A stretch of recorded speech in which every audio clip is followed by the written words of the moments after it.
I'm the co-CEO of DC Studios. This first chapter is called Gods and Monsters. The first project is Creature Commandos. Creature Commandos is an animated series. I've written all the episodes. Something we're going to do that's a little bit different at DC is we're going to have characters move into animation, out of animation, usually having the same actor play their voice as who plays them in live action. As a lifelong DC fan, it is an exciting time because we are entering a new era as Creature Commandos marks the first official start of the DCU. It's crazy to me because opening this universe with an animated series is kind of a full circle moment for me, considering that my first time experiencing anything DC related was actually seeing the Batman animated series back in the day, and honestly for a while DC animated movies were carrying the DC for me, and it had some of the best projects out during that time. So again, it only feels right that we kick off this new universe in the form of animation. So let's have some fun and recap and discuss these first 2 episodes of Creature Commandos, spoilers ahead. We open with Waller and Rick Flag Sr. watching breaking news: the Sons of Themyscira, led by Cersei, who have crossed the borders and attacking Bakalova. Now Cersei's promised to take these group of men to Themyscira, where she believes that she's the rightful leader. I gotta say, man, the commentary by the Sons of Themyscira was just hilarious. I mean, seriously, Themyscira is like the sickest place ever, and then you tell me, oh dude, only women can live there? What? That's so sexist, bruh. Word is they have the most incredible waterfalls. I have this question for all the woke feminists out there. Why do only girls get such cool waterfalls? All over the world, our rights as men are being denigrated. Now in the comics, Bakalova is a tiny fragment of the broken up Czech Republic, is often described as a war-torn nation, and also being complex and complicated with its political landscape and military conflicts. Now for those that aren't too familiar with Cersei, she is a very cool supervillain within the DC comics, and she's based within the Greek mythology. She's known for being a very powerful sorceress and a major adversary to the superhero Wonder Woman. Now there's been a lot of speculation online that Anya, who voices the character Cersei, who I'm a big fan of from The Witcher, she will play a major role within the DCU, as James Gunn himself has already confirmed that most of the actors voicing these characters will most likely reprise their role in live action. Now Waller fills Flag in on the importance of the relationship between the US military and Bakalova, whose natural resources are very valuable. Now the mission at hand is to protect and defend the Princess of Bakalova from any possible attacks from Cersei in order to protect their relationship with her in the negotiations on their oil. Now for my Peacemaker Season 1 fans out there, here we get our very first reference to what happened in the finale, as Rick Flag Sr. mentions that Task Force X being shut down after Waller was outed by her daughter. As Waller describes how she was able to get away with this, as she explains this loophole, as she says, "Technically, Congress said Argus can't use incarcerated human beings as mission operatives any longer. But what about beings that aren't human?" From here, Waller shows Flag the Belle Reve No Human Internment Division that has been around for over 50 years. Now here we meet the team. We have the dead corpse known as the Bride, the sociopath known as Dr. Phosphorus, and of course we remember the Weasel from the Suicide Squad, as Waller says that he was one of the few survivors of Project Starfish. Now with Waller saying that he was one of the survivors makes me think that the door is still open for Margot Robbie to return as Harley Quinn. Now within the same conversation, we see that Waller mentions the death of Rick Flag Sr., which is still a very sensitive topic for Flag. Now we also have the Nazi killer G.I. Robot, and last but not least, we have the mermaid hybrid Dr. Nina Makursky. As Waller brings Flag to meet them in person, they immediately attack Waller, but she's always 10 steps ahead as she disables them by using a device attached to their heads, and Flag is officially introduced to Task Force M, also known as the Creature Commandos, as the title card drops. I thought it was pretty funny to see James Gunn himself within the title sequences, as we know he's the creator and writer of the show, as the first ever project of the DCU kicks off. Now right off the bat, I gotta say, I really enjoyed this opening sequence because I love the fact that we're just dropped right into the situation. We're right in this world, there's no extra fat, there's no unnecessary exposition, we're just hitting the ground running into this new DCU. Now off they go on their first mission, as Flag is met with sarcasm by the group with their enthusiasm about serving the US military. Now we get some banter between the group before they arrive as they talk about Weasel's murderous past with kids and his traumatic experience from the last mission, as the bride learns of where they're headed and seems to have a past experience here. Now, as they land, they're introduced to the princess's military and they arrive to the palace, where they're under the impression that the princess would probably look horrendous based on the family portraits on the wall, but as she arrives, Flag finds her to be the complete opposite of ugly, as she is extremely beautiful. As the team is given the honorary guest treatment by getting the finest food in the country, we see this is a major upgrade from the prison food they've been given before. As we get a chance to see the group kind of lay back and get to know each other, all before the fighting eventually comes their way, as we see Flag and the princess are clearly hitting it off. Now within this conversation, we see Flag briefly talks about his first wife, and who happens to be the mother of Rick Flag Jr., who they had at the age of 18. As Flag brings up his son's death again, and here we get a better idea of the timeline from when the Suicide Squad happens to when the show starts, as it's mentioned that it's been over 2 years. Now the princess is very straightforward about her sexual desires, as she has a thing for older men, as she makes her move towards Rick by taking him into her room and removing her clothes, but Rick Flag keeps things very professional. He declines her offer to having sex as we watch everyone head off to bed. Now as the team winds down for the night, we see the bride escapes as Nia follows her in order to tempt her from leaving, as well as avoid from getting shocked again, but unfortunately it doesn't work as she follows her into town to visit a place from her past. Now with the interactions between these two characters, you kind of get a sense that Nia will be like the heart of the team and be the one who seems the most kind-hearted towards everyone, and knowing James Gunn's previous work, she will most likely be the one character that's going to probably get hurt really badly or sacrifice herself or even maybe die by the end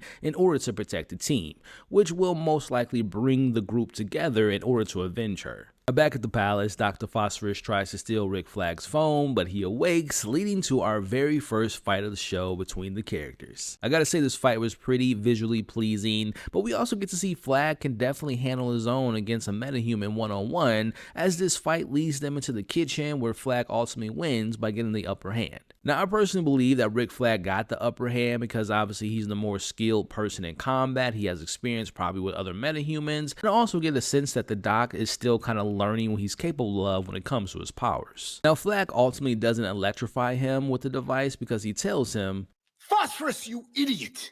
You think Waller would give me the only remote? You'd be hopping around like a Mexican jumping bean for days if you escaped. Or, if I told her about this, I'm not here to torture you. We're supposed to be on the same damn team." Now, the sympathy that Flag shows the Doc, this kind of shows me his moral compass. He doesn't see these monsters as expendables like Waller does, and for that, I can see them respecting Flag and him looking at them as more than just monsters as they're labeled as. Now, we end this first episode with discovering the importance of this country for the bride, as this is the land of her birthplace as they arrive to the doorsteps of where she was created. Now, one of the locals who's been keeping watch of this place sees that she's arrived and she calls her boss, Eric Frankenstein. As we see that he's off on a boat, and we see him shedding a tear of happiness to receive the news that his bride has returned home. Now, just sharing my quick thoughts here before we get into episode 2, I thought this was a pretty fun episode. Like I mentioned earlier, I love the fact that we just get right into the mission and we get right into things. Now, personally, I think the animation fits the style and the tone they're going for. And when it comes to the comedy beats, I much more prefer when James Gunn does the more subtle comedy versus the more overt comedy moments. And when it comes to the characters, I enjoy them so far. I really think that Nia and the bride are my favorites. And I really love Frank Grillo as an actor, and I'm a fan of his. And I'm really excited to see the future of Rick Flag Sr. within the context of the show, going into Superman and ultimately going into Peacemaker as well. And overall, like I said, I really like the dynamics of this group so far. Now, I do think based on the number of characters, moving forward, I can imagine that we'll get their tragic backstories as we move along, and I am overly excited to see more of the DC universe and this DC world and other characters as each episode goes along. So with that said, I would give this first premiere episode a solid 7 out of 10. Not mind-blowing like something that we got from a few years ago, like I think about the premiere episode of Invincible, but again, it was a fun, easy breezy introduction episode. Which leads us right into my thoughts and breakdown of episode 2, spoilers ahead. Now, we open this episode in 1831 with seeing parts of bodies disattached. Here we see the origins of the creation of the bride, which is very similar to the elements of the characters from the novels and previous works of the character throughout the years. Now we meet Victor Frankenstein as he listens to his creation's reasonings to creating his bride. Now Eric is pleased to know that his father will help him and deciding to lend a hand in creating Eric finding his true love. Now we cut back to the final moments of episode 1 where we see the bride and Nina walking around Victor's place of work where he experimented as a renegade as the bride viewed him as. Here we flash back to the actual days that she was born where we see her entering the world with sheer force and fear with Eric immediately invading her space. Now ultimately we learn that the bride is here looking for a particular gemstone. As we get more flashes of seeing Eric Frankenstein's anger being on display as he's growing to be impatient about the bride's progress. Now eventually we see Nina finds the gemstone and we clearly see that this has a deeper meaning for the bride. Again, we see that the bride and Nina are the complete opposite of each other, but we get a sense that there's like this big sister, little sister energy going on between the two characters, and I think Nina's innocence and kindness will eventually grow on the bride. As we see more of Eric's anger in the flashbacks, he is just upset because the bride isn't in love with him like the same way that he's in love with her, as we see how Victor and the bride ultimately are growing closer together as he's teaching her various different things about the world. Now we learn the importance of the gemstone as it was ultimately a gift that was given to her by Victor, who we can clearly see that she admired and also loved. Back at the palace, we see Flag has his wounds attended to by the princess, who is still pursuing him and making her moves to get him in bed. Now, despite his best efforts, the princess reminds him that she will soon to be the queen and makes her last move by cornering him and kissing him, which ultimately leads him to finally giving in as they have sex very loudly while everyone outside listens in. Now, meanwhile, during all this, we see that Cersei is very fully aware of the Task Force M's presence in this country as she plans to introduce herself, but first, she pays a visit to the bride and Nina and she attacks them, leading the group to heading their way for reinforcements. Now, here we get a very fun action sequence between Cersei and her sons of Themyscira versus the bride and Nina. Now, here we get to see just how strong the bride is as she is able to take out the sons of Themyscira with ease while also avoiding Cersei's magical powers. Now, I could be wrong, but there seems to be a history between these two characters, or at least that's the vibe that I got from this scene, especially from Cersei, who seems to have been waiting for the bride to be separated from the rest of the group. Now, Cersei attacking the bride could be the warrior nature from her and her kind of taking tips from the Amazonians to take out the most powerful or the strongest enemy first, or at least someone that she's threatened by.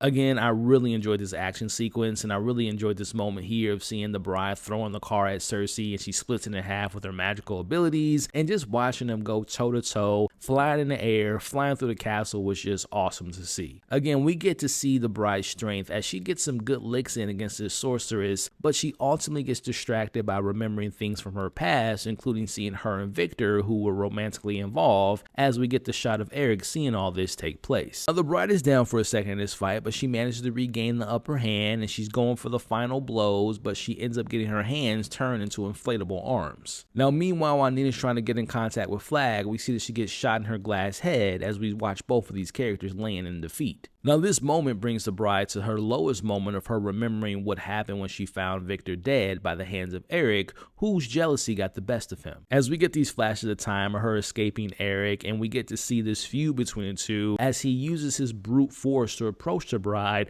all the way from 1852 to 1880 to 1895 into 1912, 1923, 1941, 1964, into 1991, and all the way throughout time as she's fighting him and avoiding him at the same time. Now back to present day, we see the bride apologize to Nia, who tells her to go screw herself as they're both captured by the sons of Themyscira. First and foremost, I need round 2 like immediately between the bride and Cersei because I just thought that fight was so epic. I personally love the proper power scaling in this fight, like not to make this an MCU versus DCU conversation, but when I think about the MCU and their power scaling, especially in recent memory, for example, I think about Spider-Man No Way Home when we had Doctor Strange versus Spider-Man and Doctor Strange getting bested by Spider-Man in the mirror dimension.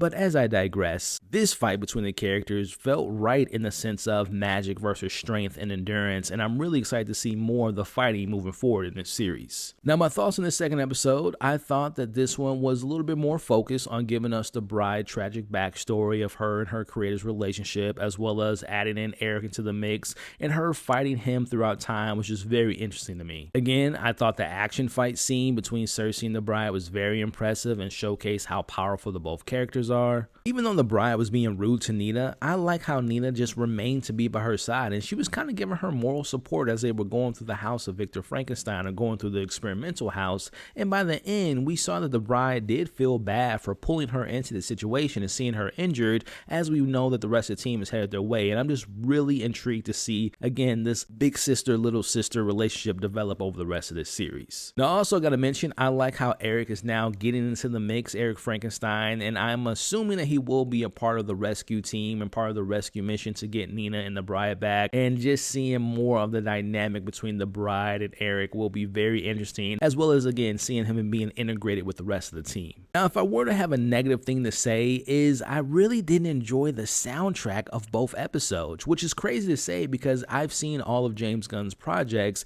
and one of the things that are very consistent is he has incredible taste in music, and I love the selection of music he decides to put in his movies and also how it integrates with the characters. And I get that the songs are supposed to match the country theme, like being within that culture, and I understand that, but I just wasn't a fan of the music, and it just didn't really vibe with me, at least in these first 2 episodes. So overall, like episode 1, I had fun with episode 2, and I'm really excited to see more of these characters' stories, and apparently it looks like Cersei will be the main big bad of this season, which I'm totally down for. So I would say I would slightly give this episode a higher rating than episode 1. I'll give this episode a 7.5 out of 10. So overall, with these first 2 episodes, yes, I'm going to speak to it. It definitely feels like Guardians of the Galaxy and Suicide Squad had an animated baby. And guess what? I love both of those movies. So the chances are I'm going to really enjoy this series. But it doesn't mean that it won't be a flawless show. It's going to have its issues. But nonetheless, I am very excited to go on this journey for the next 7 weeks with you all. So before we wrap up, check out my short reactions on the channel now to these episodes. Please share your thoughts on both episodes. Which one did you enjoy over the other? What was your favorite moment? Who's your favorite character so far? Let's talk about it all in the comments below. If you enjoyed this video, make sure to hit the thumbs up, but also consider sticking around by subscribing to the channel. You all are awesome. Stay safe, and I'll catch you all on the next breakdown. I always love a good barbecue. You wanted monsters. You got monsters. We got to see our monsters work together in this episode as we explore G.I. Robot's backstory that informed us on its history with killing Nazis and their enjoyment in doing so, but also its longing to be reunited with its old friends of Easy Company. But by the end of this episode, this may be our last time seeing the killer robot. So let's have some fun and recap and talk some DC Easter eggs and break down and discuss episode 3 of Creature Commandos, spoilers ahead. We open this episode with seeing the team arriving to Victor's castle as Flag lays out the plan of attack, which sends G.I. Robot back to a time of one of his first missions during World War II. Here in the flashback, we're introduced to the team Easy Company led by Sergeant Rock. As they come attack under the Nazis, G.I. registers the surrounding enemies and uses an Iron Giant move by growing in height and violently mows down the enemies and takes them all out. As they celebrate their victory, G.I. is officially welcomed into the team as he smiles and fulfills his programming duties as they celebrate at the bar with the rest of the surviving team members, which include Bulldozer, Short Round, Wild Man, Canary, Four Eyes, Little Short Shot, and Bogman.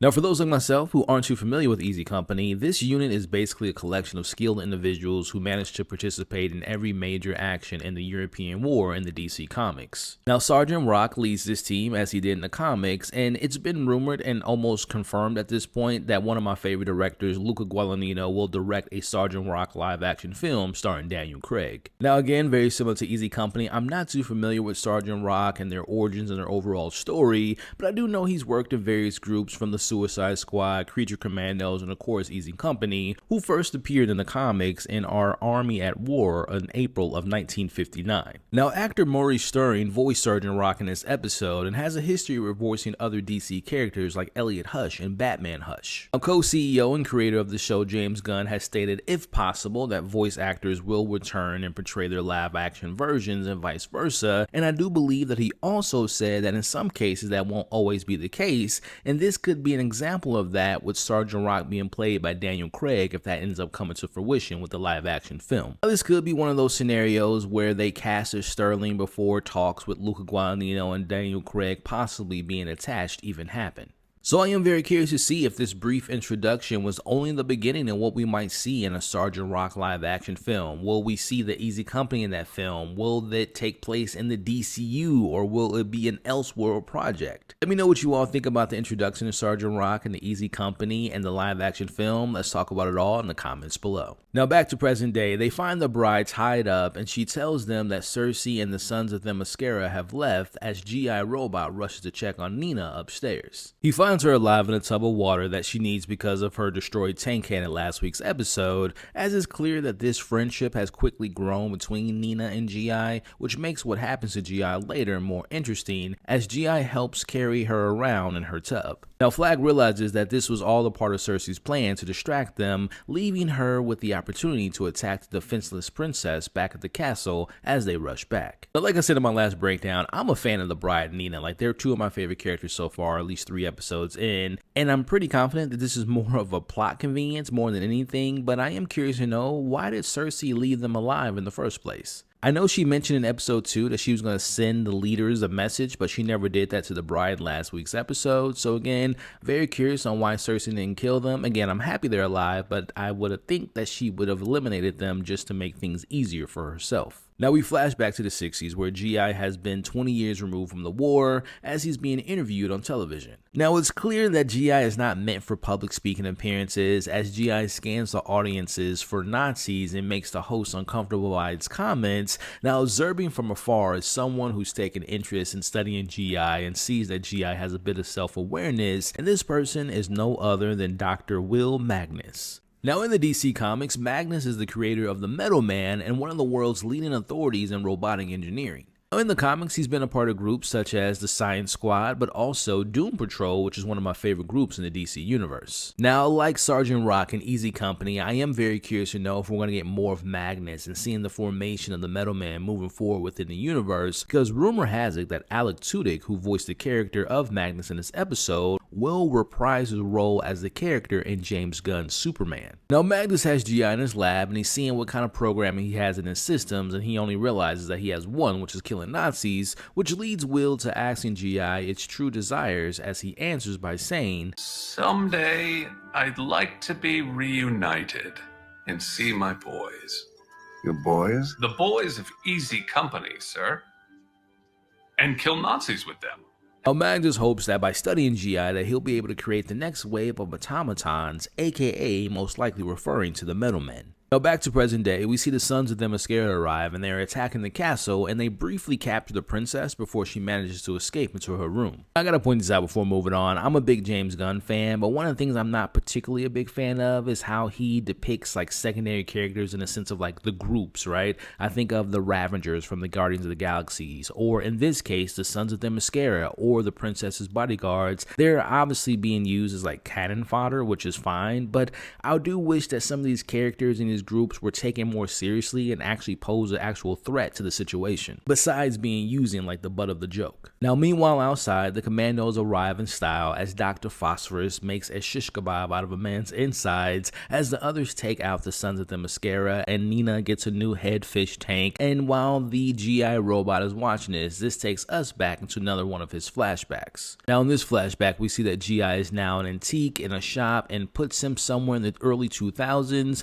and ultimately gets purchased by a man named Sam, who's voiced by Michael Rooker. Now here it appears that Sam was a good guy with interest in collecting war items as we watch G.I. gets acquainted with Sam and essentially has a new family with Sam and his cats. Now as time goes on, they've grown closer and Sam takes G.I. to meet some of his friends who want a better country, and unfortunately we see who Sam really is as his friends happen to be Nazis. Now from here we get a pretty cool match cut that takes us from the present day to G.I.'s past as G.I. is being told in present day by Flag that the enemies are Nazis, which clearly makes him happy. Now this takes us back to the flashback where G.I. kills Sam and the rest of his buddies as we flash forward to seeing the upgrades that Magnus gave G.I. as he's able to detach his body and float in the air as he fires away with his new weaponry, taking the Sons of Themyscira out with ease. Again, cutting from the past and the present, we see G.I. at his happiest when he's killing Nazis, as we see him celebrating with the Easy Company and getting arrested after killing Sam and the 32 others as they label G.I. GI as a man, which is wild to me. Now the verdict leads him into Belle Reve as we watch time passing by, which would I assume to be over 20 years, which leads him and Flag meeting each other in episode 1. Now just to backtrack a bit, I did find it interesting that they had like a whole court trial for GI. Now I would assume they did that because he's part of the US government and he's like property of the US government, but again, I think from like saving resources, why would you hold a trial and put a robot in prison? Why not just simply shut it down? But I think the reason the show showed us him going to the court trial and being put in Belle Reve and what I would imagine was going to happen for the rest of the backstories of the team, they're not necessarily monsters, but they're ultimately just misunderstood. Now we know that GI didn't just randomly kill those men, it was built into his programming, not some type of act of a malfunction. The government created exactly what they got, and that was a killing machine. Now we did get some cool Easter eggs during GI's montage as he was going to his cell. I couldn't get a clear shot of all the monsters, but we get a shot of the animal, vegetable, mineral man, who's one of Doom Patrol's villains, as well as Crimson Centipede, who is another foe of Wonder Woman.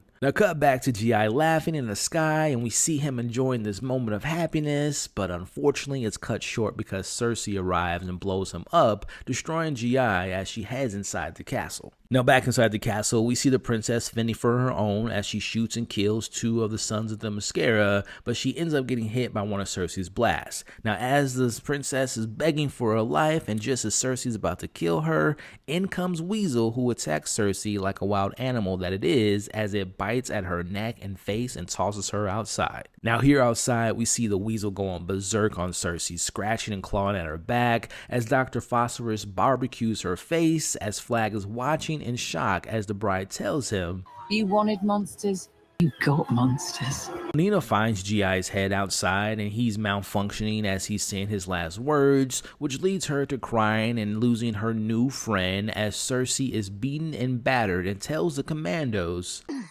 You don't understand what you've done!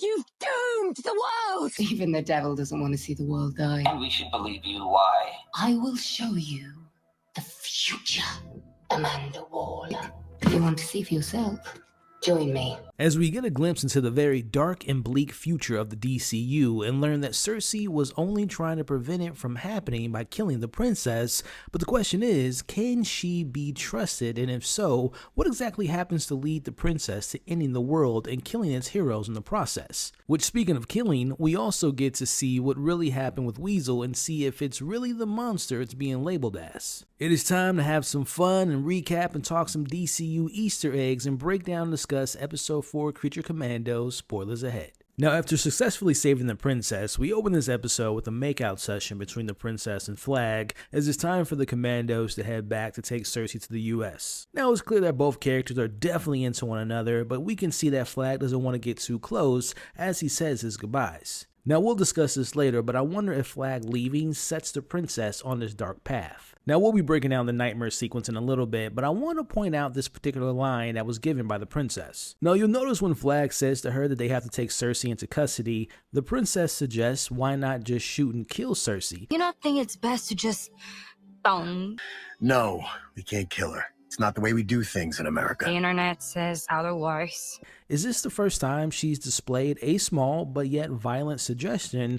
Is the princess hiding this inner darkness? Is this happy-go-lucky charm on display just all an act? Now back at Belle Reve, we get the return of John Economos, who we last saw in Peacemaker as he's still recovering from sustaining a broken leg during the final battle against the butterflies. Now it's here that we're introduced to Weasel's lawyer, Elizabeth Bates, who hasn't been able to get a hold of her client, and she's prepared to unleash hell on this department for having their bad treatment towards Weasel. Now John initially makes up a lie about Weasel being sick, but perfect timing as she sees him returning from their mission and she's clearly upset. Now in the comics, quality comics to be exact, Elizabeth Betty Bates was one of the toughest lawyers in New York City in the 1940s, a period when very few women worked in the legal profession. Now upon the Commandos' return, we see Flag invites the bride to rejoin the team again for the next time they're called to duty. Now during this, we see Eric in a helicopter stalking yet again as he's found his bride and watching from afar. Now of course his obsessive tendencies are on display as he's getting jealous of Flag's facial hair but also upset for watching the two speaking to one another as he immediately thinks that the bride is in love with Flag, which causes him to crash out mid-air. As Eric kills his incel and pilot and now has his sights on killing Rick Flag after assuming Flag and the bride are romantically involved. Now here we learn that Weasel goes by the name of John, full name John Doe, or at least that's what Elizabeth calls him,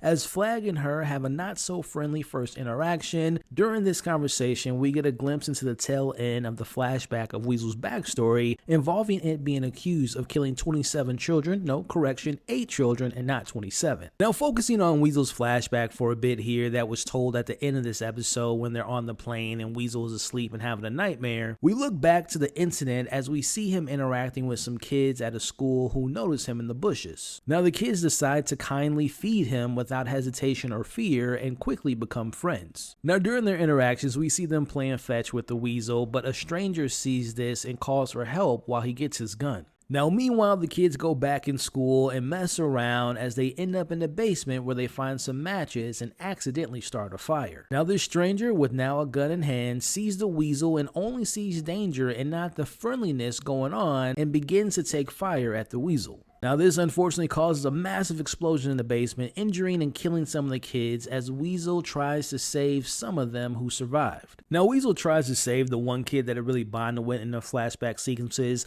but at this point the police take fire and make contact with Weasel as it keeps trying to protect her, but unfortunately it gets shot way too many times. It drops the kid unfortunately dies in the fire as we watch the Weasel screaming in agony as Weasel watches her die. Man, yet another tragic story and an unfortunate situation that made Weasel look like a monster, but we clearly see that it wasn't. Which to me is actually the heart of this episode and actually the overall theme. You can look at the old man who saw the Weasel in those kids. He saw one thing and thought the worst case scenario, which unfortunately led to those kids' death. Now compare that to the storyline that we'll talk about here in a second with Cersei, who shows Waller the future, and Waller is led to believe that the princess is evil based on that vision, but who's to say that the princess wasn't in the wrong, which she does completely wrong, don't get me wrong there, but maybe at least in the princess's eyes or from the perspective they're doing the right thing. The perspective of good versus evil is really what this episode was really about in my eyes. Now going back to that moment, I personally really thought that the emotional reveal of what happened really stuck the landing, and seeing those kids dying made things just even worse. Who knew that this weird looking, gross, disgusting Weasel was so kind? Now back in the present timeline, we see Elizabeth promises to figure out a way to help John, aka the Weasel, but in my eyes, without any evidence,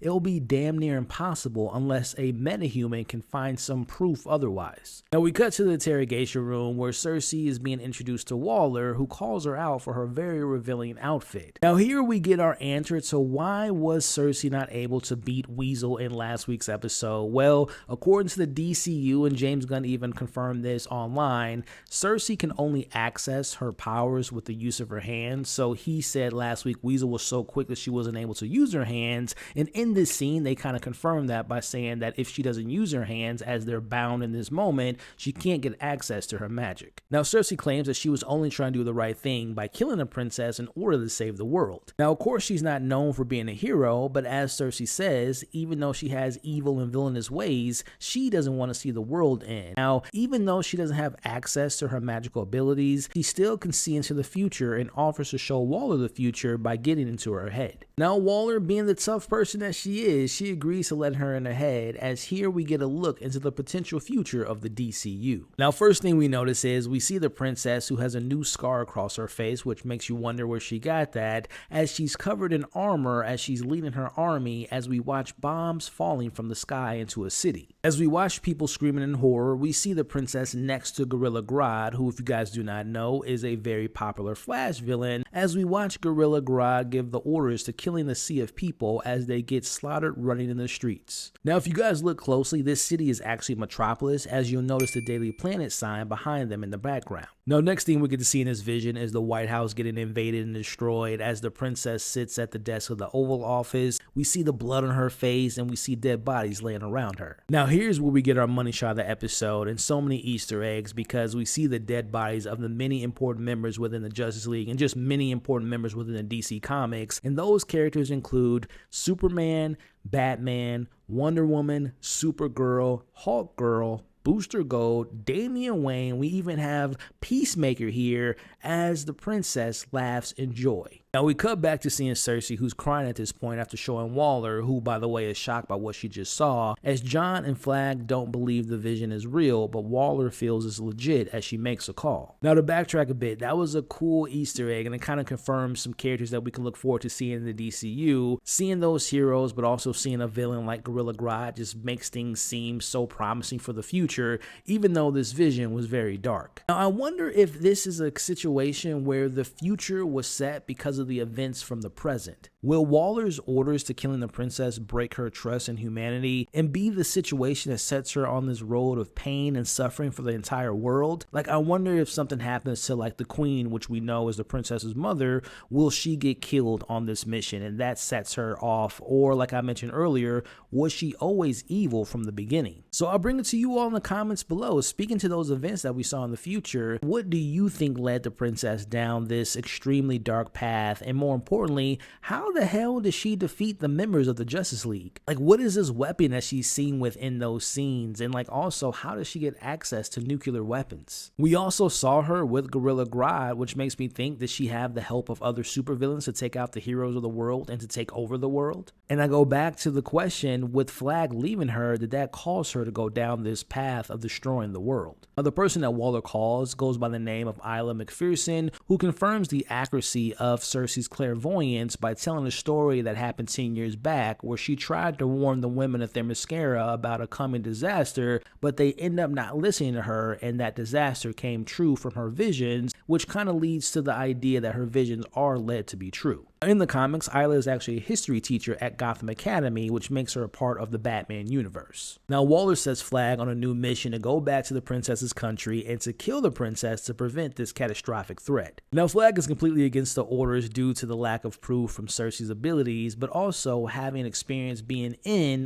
close and personal with the princess as he tries to convince Waller that the princess is harmless. Now, of course, Waller refuses, which Flag says he's going to leave and not do this, but that doesn't stop Waller as she sets her sights on a new leader who cares less, and I'll just let her finish the rest of the sentence. We find a leader who's less whiny little bitch and more just bitch. Now back to their normal routine, we cut to the cafeteria where we find the rest of the Commandos. Now after experiencing a life or death type of mission, we see the bride notices Nina is getting picked on by the DC character in our second gorilla of the episode, who goes by the name of Con Gorilla, as we also see him with his friend who I believe is some version of She-Bat. Now in the comics, Con Gorilla is actually considered to be a superhero, and also he's a part of the original comic book group that went by the name of the Forgotten Heroes. Now the bride is showing signs of leadership by standing up for Nina as she leaves the Congo on the brink of death by shoving a tray into his mouth. Now John Economos lets the bride and others know that she's now the leader of the Commandos and they have their new mission. Meanwhile, we see Rick Flags tries to contact the princess but doesn't have any luck in warning her, but things get even worse as he gets attacked by Eric, who's at his front door.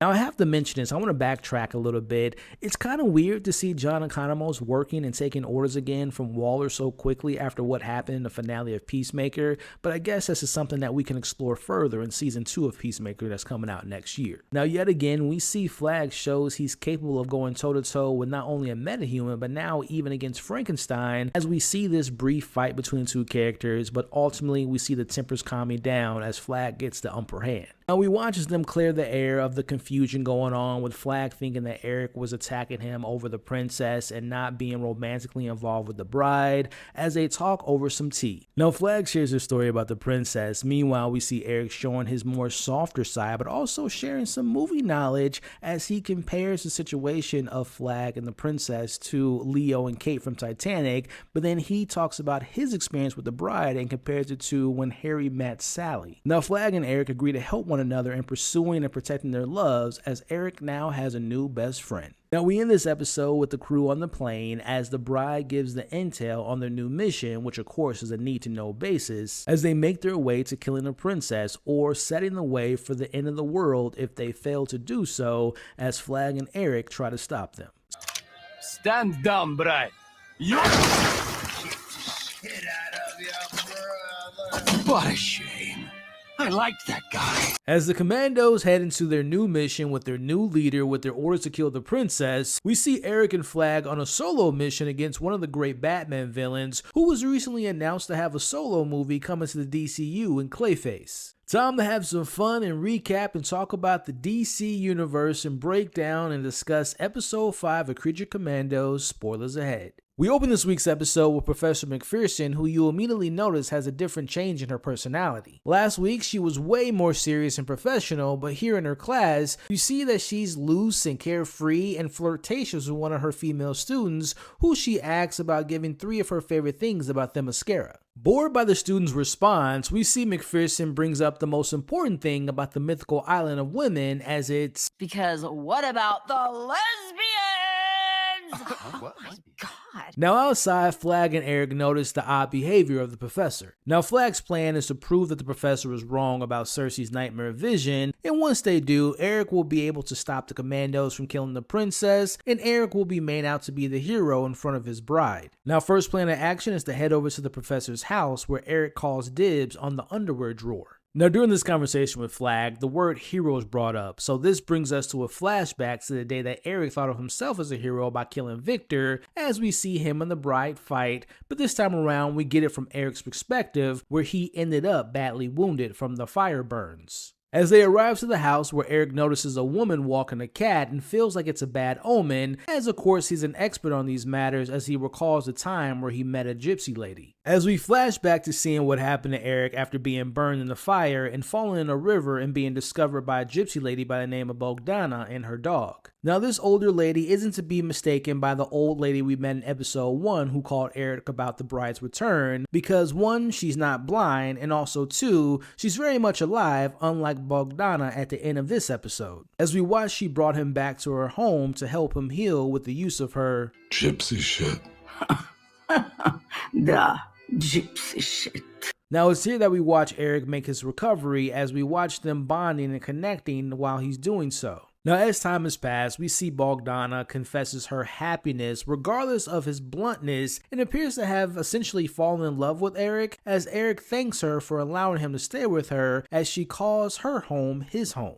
As we flash forward to the present day at the professor's house, Flag finds a trail of blood upstairs and finds the professor dead in her office. Now Flag is under the belief that the professor wasn't herself in last week's episode. My question to you all is, was that the actual professor, or was it Clayface the whole time? Now personally, I believe that that was her in last week's episode because of her demeanor around Waller, but the question remains, why is Clayface now involved and how long have they been in the game? Thinking about Flag idea of it being all planned, I don't think Cersei thought that far ahead unless she saw in a vision and thought to bring Clayface in the mix after discovering that she'll get caught. It's going to be interesting to really see the details of this whole situation in the coming weeks. Meanwhile, Flag finally gets a hold of the princess to warn her about the Commandos' mission to kill her, but he has to rush off the phone because the imposter arrives and they play a game of hide and go seek. I'm gonna be honest, man, I really wish the trailer didn't reveal this, but as they watch, the imposter puts on the Xbox and relaxes and goes into their true form,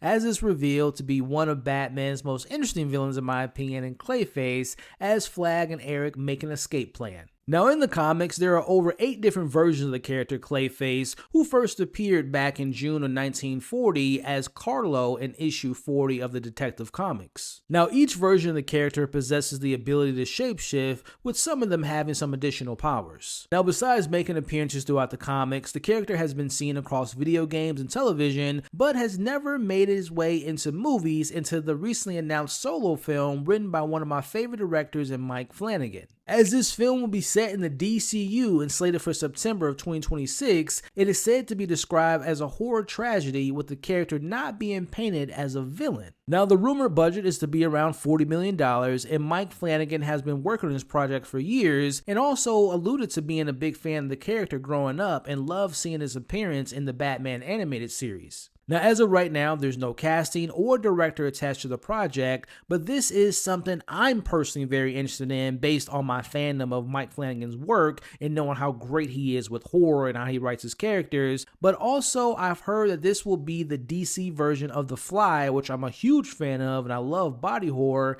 and also I'm a big fan of the character Clayface. Now, it wasn't confirmed which version of the character will be in the film, but the rumor is it's going to be Matt Hagen. And again, supposedly going to be a more realistic take on the character and be like a Darkman vibe going on with the film, which again, it's saying all the right things that's going to get me excited. Now, during all this, the Commandos land, led by their new leader. Now, Alexei is concerned and questions the return of the Commandos, especially after 100 years of little to no major threats and being in isolation, but once they made the alliance with the US, the threats are now piling up. Now, the bride refuses to fill him in on the new threat as they head back to the palace. Now, as they make their way there, Lexi gets the call about what the Commandos are really up to as he takes them on a detour. Now, at this point in the episode, both stories intersect to a point where both stories and characters have had their cover blown as Clayface catches Eric and Flag, and Alexei pins the Commandos in the alley as the backup arrives with heavy weaponry. Now, unfortunately for Alexei, our favorite guard of the princess, his time on Earth ends as Phosphorus punches him through the face, killing him as the shots are fired. Now, the heat is mainly on the bride and Dr. Phosphorus because they pose the biggest threat,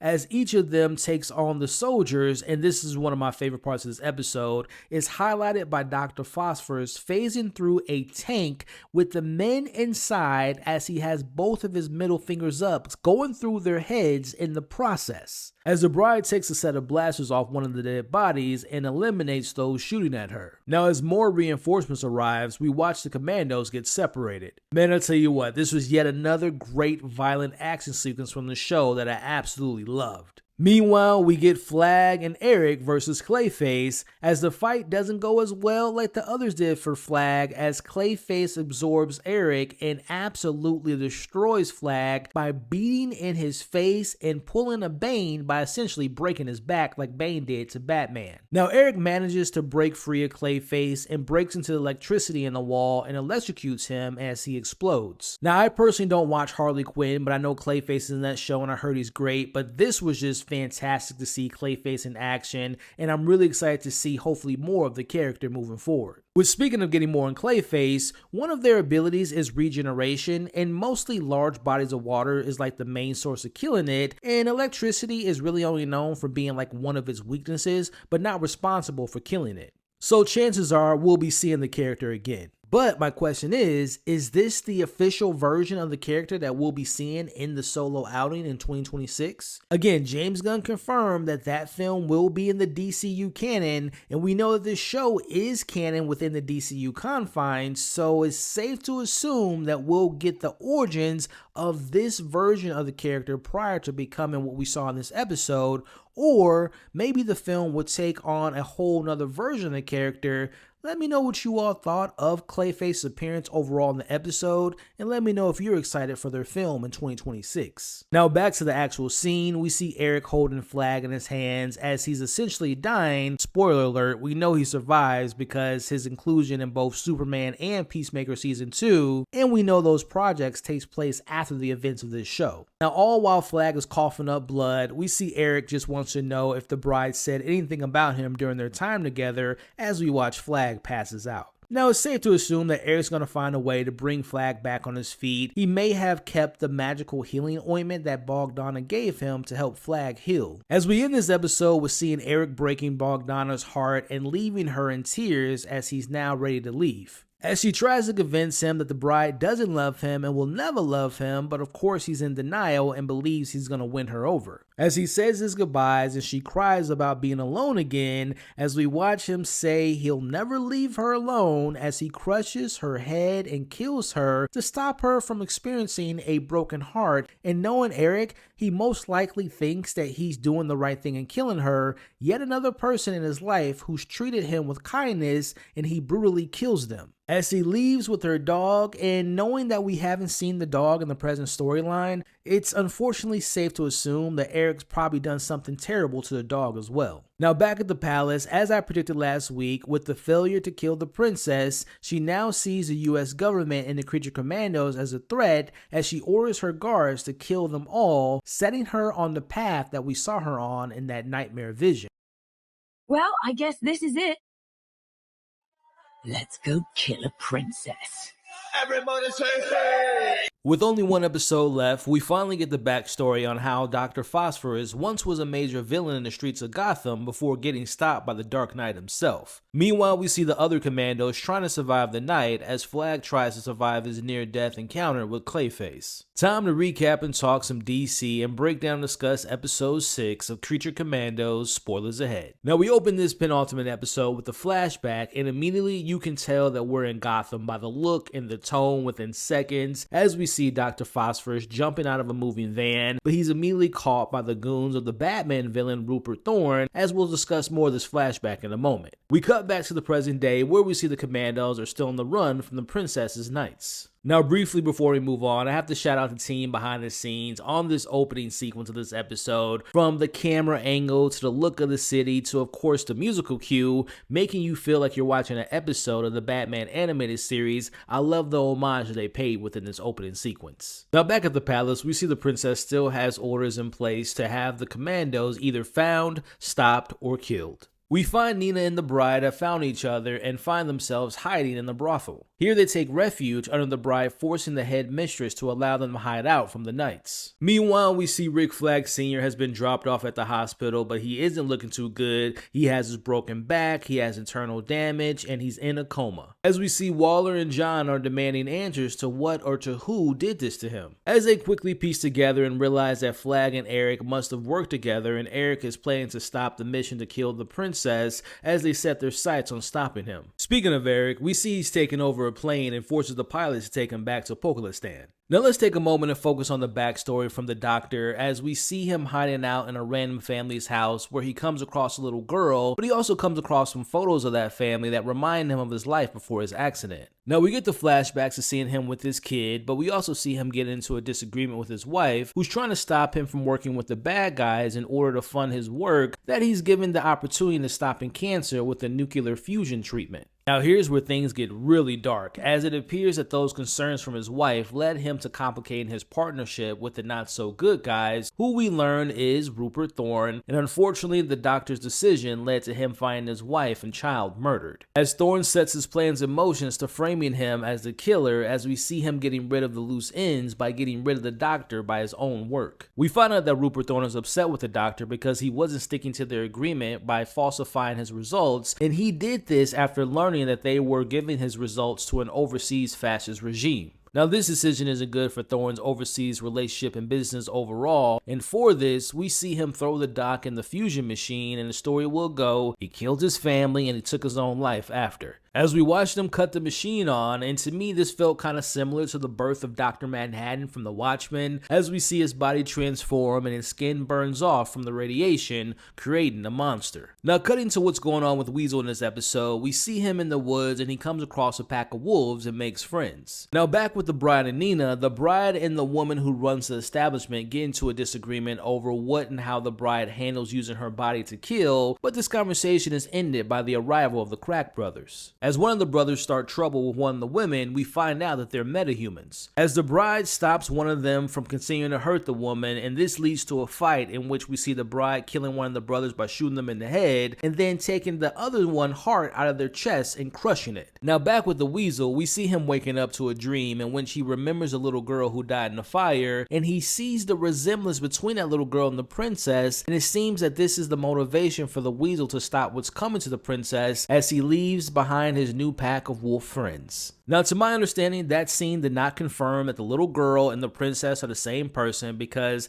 how would you go from almost dying in a fire in America to then being adopted and becoming the princess of a country? Doesn't make a lot of sense to me, but we'll see what the reveal of all that is. But to me, I understood that scene as the idea of them both having shown the Weasel kindness, and I think he wants to protect those who treat him nicely, which is what the princess did, and we saw how Weasel came to the princess' defense sense when we saw Cersei attacking her back in episode 2, which leads me to believe that the Weasel will not allow the Commandos to kill her as ordered. He wasn't able to save the little girl, but now he has the opportunity to save the princess. Now, going back to the decision of the Weasel leaving his pack of friends, I thought that was a nice little character moment because it's probably rare for the Weasel to find a sense of belonging, but it does go to show that he's willing to leave behind this potentially new friendship in order to save the princess. Now, back with the newly vengeful fueled doctor who has his new abilities, it seems to me that the radiation may have altered his personality as we see him laughing his way to avenging the death of his family and the death of who he used to be. As we see him arriving to the Thorns' house, where we don't see it, but we can see the news breaking that the Doc killed Thorn, but also his entire family. But that's not it, as we get this cutscene of him killing all of Rupert's men that was involved in his accident, and he brutally kills them and becomes the villain that he once feared. Now, to me, during this montage, it seemed that the doctor had replaced the pain of losing his family by unleashing pain onto others and completely destroying the men that he used to be, and proving, unlike some of the other members of the Commandos, that he is indeed a villain and he is indeed a monster. From here, we see him take over Rupert Thorne's empire and begins wreaking havoc on Gotham.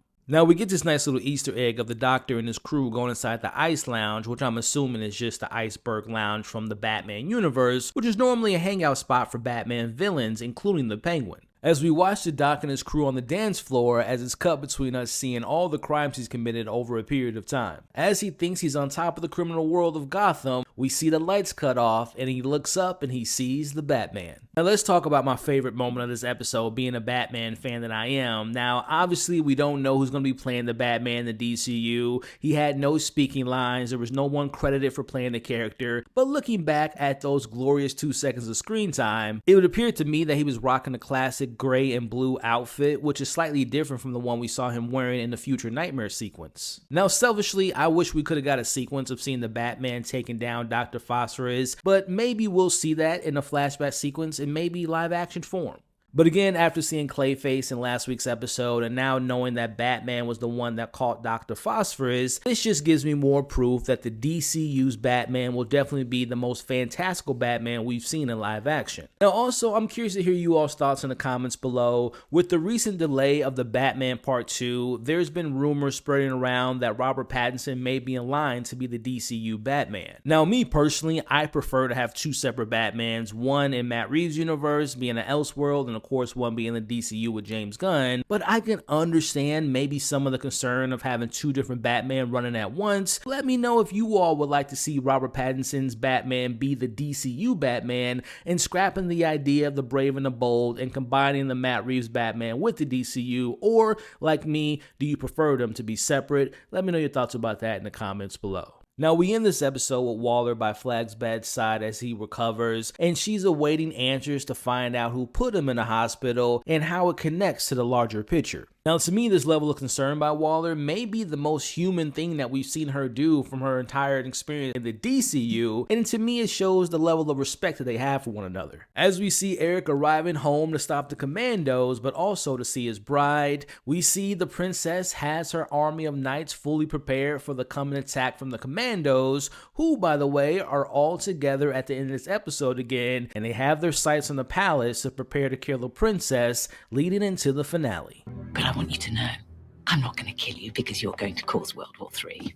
And I'm not doing it to save the world. I'm killing you because you took the life of the only friend I have, and the only one of us with an ounce of kindness in her veins. We've made it to the end of the line where the Commandos come face to face with trying to complete their mission and killing who they believe is a world-destroying monster in the princess. Meanwhile, we witness one of, if not the most tragic backstory of all of the characters who unfortunately doesn't make it out of the finale alive. Time to recap and talk some DC and break down and discuss Episode 7, Season 1 finale of Creature Commandos, spoilers ahead. We open the finale with the birth of Nina as we watch her being brought into the world with an irregular condition with her lungs outside of her body. As the nurse suggests to Nina's father, who we find out is a world-renowned scientist, he could develop a way to keep her alive. As we see how discouraged her mother is, but her father is hopeful and gives her the name of Nina. Now let's actually stick with Nina for a little bit and go over her backstory from this episode. As we flash forward to seeing Nina now at home and her father having built her a device that helps her breathe. Now it's clear that he's adjusted to her condition, but her mother is still upset with her situation and can't bear to see her firstborn daughter like this. As we see Nina's mom sharing her perspective of the life Nina would have to live with constantly having to try out new machines and devices to live and having this ongoing struggle. As Nina's mom Lily goes even further in saying that they should have just made the decision at the birth to end Nina's life and that they still have the opportunity to do so, but this is when Nina's father steps in, Edward, and tells her to stop by saying anything further, as she says that she's going to be visiting her mother for a while, as it's pretty safe to assume that this is the last time that she's going to be in Nina's life and she never returned. Now as some time has passed, we see little Nina is struggling to walk to the park as her father promises that he's got a new treatment for her that won't require her to wear the machine. Now in this surgery, we know that her father is very aware of the risks, but if this new treatment pays off, Nina won't have to worry about carrying the machine anymore. Now as we watch the transformation of her DNA with what we later find out to be as mixed with elements of aquatic animals, suddenly things take a turn for the worse as her body begins to mutate into a mermaid. Now her father puts her in a sink of water to save her, and it actually works, but we see that he is the one that created this monster, or at least the monster that people see Nina as. To me, this is yet another example of these creatures who have been created by humans and ultimately some of them being destroyed by them as well. Now we skip ahead in time again and we see an older version of Nina as her father's trying to get her out of her comfort zone from being homeschooled this whole time and also only really knowing her father, as she gets accepted into a prep school for socializational purposes. Now we see her joining the lacrosse team, but she gets bullied on and off the field as she gets called a frog and is forced to act like one as well. To me, this is illustrating how the humans treated her badly and never really accepted her as one of their own, which plays a big part into her decision that she makes later in this episode. As Nina continues to get bullied at school, we see that she's had enough as she ultimately writes her father a goodbye letter and thanks him for being such a great father, as she runs away from home and heads into the sewers to be free of all the judgments from humans. Now we cut to present day where we find Eric heading to the palace filled with excitement because he's finally going to be reunited with his bride. Which, speaking of, we see the Commandos slowly making their way into the palace after the bride brutally kills one of the guards. Now back outside, Eric arrives and sees this and is happy to see that his bride hasn't changed one bit. Now Nina brings up her concerns about their mission being a mistake and killing a princess for no reason, but the bride points out that the risk is worth the reward of potentially saving the world from ending. Now as they try to find a way to avoid as many guards as possible, they search for a way inside, but they come across some footage of the princess meeting with a mysterious monster who's later to be revealed to be Clayface. Now to me, the show could have did a much better job of not showing us this somewhat blurred image of Clayface and instead just showed the Commandos' reaction to the footage on the computer monitor, because it was pretty obvious that that was Clayface. I mean, you can literally see its arms, and Nina saying that it was a monster visitor was more of a giveaway, but I just found it funny that the show tried to frame it as some type of mystery. Now meanwhile, Eric tries to surprise the bride but is welcomed with bullets to his chest. Now as Eric tries to tell her the message from Flag, we see the bride cuts him off by shooting him in the head for the kill shot, but this isn't the last time we'll be seeing Eric, as we'll be talking about him a little bit later on as they continue on their mission. Now the Commandos end up finding a soft spot where there's less guards as Dr. Phosphorus begins burning a hole in the wall. Meanwhile, despite the high level security going on, we see the princess decides that this is a great time to continue her morning routine, which is going for a morning swim. Now the Commandos see their window of opportunity to killing the princess as Weasel starts to freak out, as we know it's wanting to protect her. Now, as the princess jumps in the water, the bride knows that this is the perfect opportunity for Nina, being the only way that can kill her because she has home field advantage. Now, during all this, we head over to the hospital where Flag awakens for a brief moment as he manages to give Waller enough information to pay a visit to the professor's house. Now, back with the Commandos, the bride and Dr. Phosphorus convince Nina that she's saving the world, and at the end of the day, the princess is just another human and Nina is a monster just like them. To me, this was a character moment for Nina, as this is probably the first time that she feels a part of something and she's accepted by others beside her father, as she accepts this mission and she's going to be the one that's going to kill the princess. Now here's where Nina's backstory and the main story intersect, as the flashback shows Nina, who's been on the run for the last 3 years, as she gets spotted in the public by a photographer, as we see the Star City News reporting on the sighting of a sea creature. Now for those who might have forgotten or maybe just didn't know, but Star City is actually the home of the DC hero Oliver Queen, aka Green Arrow. Now, personally, I was thinking that we were going to get a cameo from maybe Green Arrow or maybe some other heroes, especially after the news reported that the animal control from Metropolis and Bloodhaven were going to be on the hunt for Nina, but unfortunately, we didn't get any cameos, but this does at least confirm the existence of both cities, which to me means that the characters aren't too far away from making their DCU appearance. Now, we watch as she gets caught by the animal control and she's being treated like a monster, or better yet, she's being treated like the creature from the Black Lagoon, as we see her father arrives on the scene and tries to help her, and he tells her that she's never been a burden to him and she's the greatest gift he's ever had, but he never really gets the chance to finish his sentence because unfortunately he's shot by a police officer. As we see Nina sees this as she's being taken away, and I would imagine this is where she's taken to Belle Reve shortly after. Now, connecting that flashback to the present day sequence, after humans took her father away and under the influence that the princess will take even more away, we cut to seeing Nina under the water with a knife in hand prepared to kill the princess. Now, back with Waller and John, they arrive at the professor's house as they discover the remains of Clayface, but they also find the professor's body and they immediately try to call off the mission.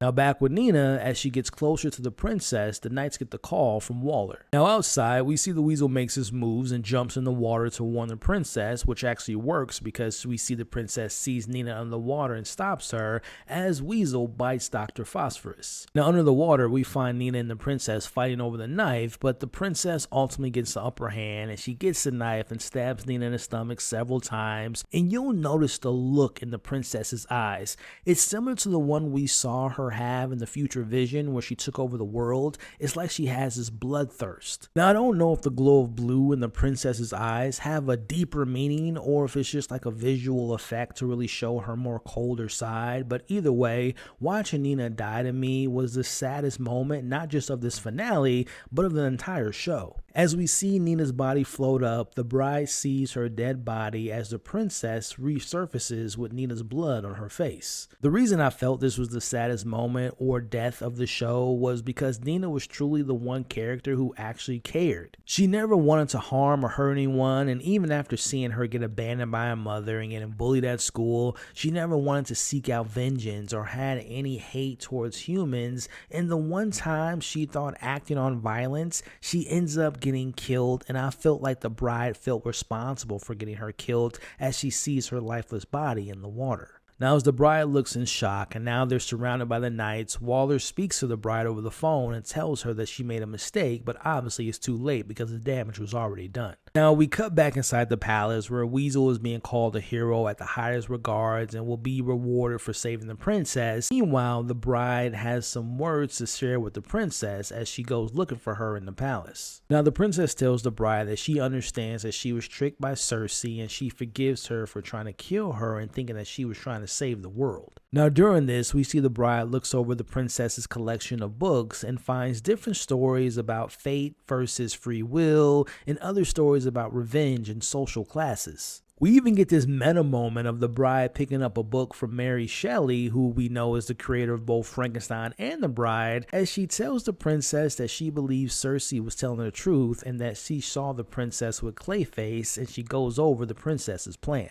As the bride lays it all out, first the princess slept with Flag to get him on her side, then she had one of her knights spy on the Commandos, which we cut to episode 3 seeing this happen. Now, the knight must have gotten some details from the professor confirming Cersei's vision, and from there she hired Clayface. Now, it was never explained how the princess and Clayface knew each other and how they were friends, but maybe there's more to that story in the future, like maybe we'll see it in Clayface's film, or maybe even in season 2 of Creature Commandos. But like I thought back in episode 3, it is confirmed that the professor was really herself when she spoke to Waller and Clayface killed her after. Now, the bride calls the princess out for who she really is and calls her this power-mad, narcissistic Disney princess who wants to destroy the world for reasons that I don't feel like the show really expressed that well in depth, but we see the bride explains why she's going to kill the princess, and it's not for the reasons of saving the world, but instead it's because she took the life of the one person she considered to be a friend, and that's Nina. As the princess tries to kill the bride, but she's too slow as she shoots her square in the head and she gets her hero moment, but more importantly,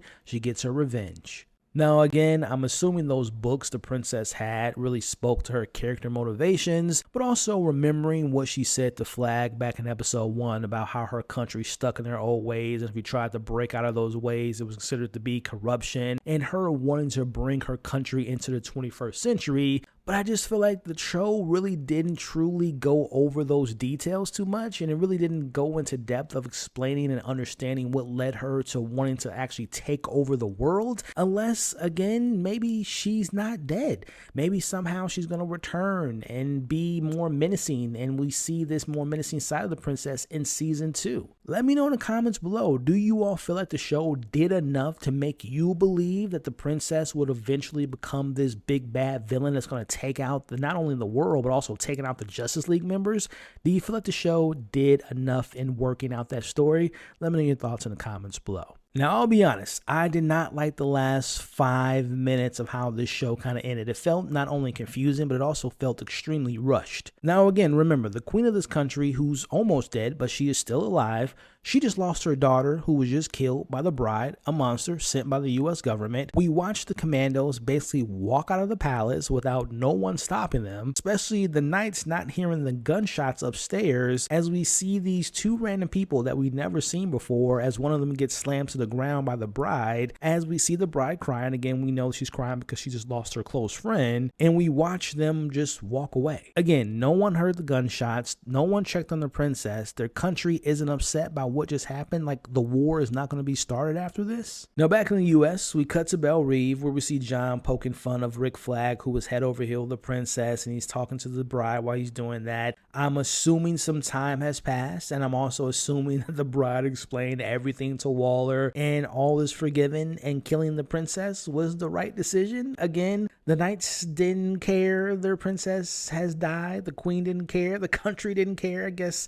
again, it just seems so sloppy to me, but we might see some more of this being explored in season 2 of Creature Commandos, maybe Peacemaker season 2, or hell, maybe even in Superman we might have some ties to what just went down. Either way, we see Waller thanks the bride by creating this dedicated space for her team, which includes Dr. Phosphorus and Weasel, but we also see this newly supersized, updated version of G.I. Robot, who must have gotten their memories wiped because he didn't seem to know who the bride was. But we're also introduced to some new members, as we have Nosferatu, who we briefly met in episode 4. We have Callus the Mummy, who in the comics serves as the team medic. And last but not least, we got the return of King Shark, who we last saw in James Gunn's Suicide Squad, as the bride's got nothing better else to do but to lead this team and to take more orders and missions from Amanda Waller. Now cut to the post-credit scene where we see Eric survive getting shot by the bride as he's eating some soup with the same old lady who called him back in episode 1, and even after being shot and presumably thought to be dead, he thinks that he has even more of a connection with the bride and he can't wait to see her again. Now let's briefly talk about this finale and the season overall. First off, I thought this was a very entertaining and fun series and had some really cool characters who I found to be very compelling. I thought the show did a solid job of having the storyline and a theme that focused on the misunderstood characters being coined as monsters, but as we saw, most of them were just misjudged or put in positions where they had to act on the more aggressive side to avoid being killed or taken advantage of. Now, we obviously saw that with the bride, who really to me had no intentions of becoming this killer, but after what happened to Victor, she didn't get a full chance to really experience much of happiness before Eric killed him. We know that G.I. Robot was programmed for one thing, and once he completed the job, he basically was thrown away until he was needed again. We know the Weasel meant no harm to anyone, he was just trying to save those kids, but since he couldn't communicate, he was blamed for their deaths, and we obviously know what happened with Nina. So I liked a lot of these characters. Like, again, I've been saying it for weeks. The bride was my favorite character. I really enjoyed Nina. I like Rick Flag, even though he was kind of absent in the last 2 episodes. But I really enjoyed how they mixed in the backstory and how that tied into what was going on with the present storylines. I honestly don't have any major issues with the show besides some of the episodes feeling really short, but also feeling like the middle episodes didn't really have as much depth as the previous episodes. I'm really referring to episodes 5 and 6 compared to episodes 3 and 4, and really feeling like the finale kind of felt rushed towards the end. But overall, I thought, again, this was a fun and enjoyable series. It was a great way to be introduced to the DCU and having all the little Easter eggs from